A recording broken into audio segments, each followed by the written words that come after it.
Depois disto, Jesus passou para o outro lado do mar da Galileia, o de Tiberíades, e ajuntou-se uma multidão porque tinham visto os sinais que fizera sobre os enfermos. Jesus, pois, subiu ao monte e assentou-se ali com os seus discípulos.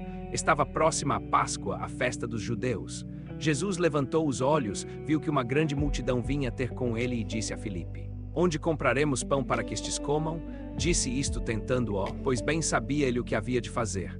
Disse-lhe Filipe: 200 dinheiros de pão não lhes bastarão para que cada um tome um pouco.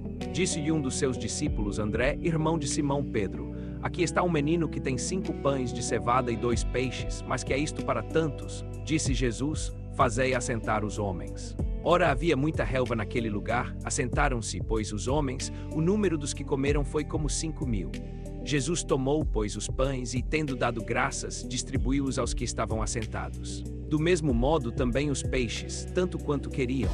E quando comeram até se fartar, disse aos seus discípulos: Ajuntai os pedaços que sobraram para que nada se perca. Ajuntaram, pois, e encheram 12 cestos com os pedaços que sobraram dos 5 pães de cevada, depois que comeram. Pois os que comeram eram cerca de 5.000 homens. Logo, pois, Jesus obrigou os seus discípulos a entrarem no barco e irem adiante dele para a outra banda, até que ele despedisse a multidão. E, despedida a multidão, subiu ao monte para orar a sós.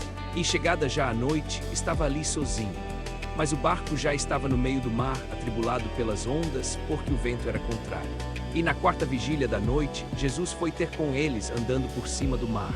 E os discípulos, vendo andar sobre o mar, assustaram-se e disseram: É um fantasma. E gritaram de medo.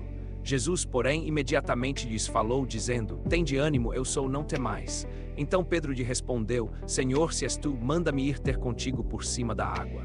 E ele disse: Vem. E Pedro, descendo do barco, andou sobre as águas para ir ter com Jesus.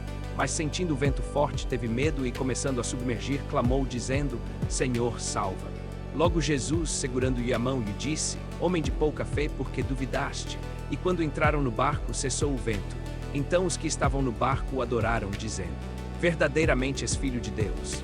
No outro dia, a multidão que ficara do outro lado do mar viu que ali não havia outro barco, senão aquele em que Jesus tinha entrado, e que os seus discípulos não o tinham acompanhado. Mas Jesus subiu ao monte e ali se assentou com os seus discípulos. E chegada a Páscoa, a festa dos judeus, levantou Jesus a voz e disse: Se alguém tiver sede, venha a mim e beba. Quem crer em mim, como diz a Escritura, do seu interior correrão rios de água viva. Disse isto do Espírito, que haviam de receber os que crescem nele, porque o Espírito ainda não fora dado, porquanto Jesus ainda não tinha sido glorificado. Então alguns dos da multidão, ouvindo isto, disseram: Este é verdadeiramente o profeta que devia vir ao mundo. Outros diziam: Este é o Cristo.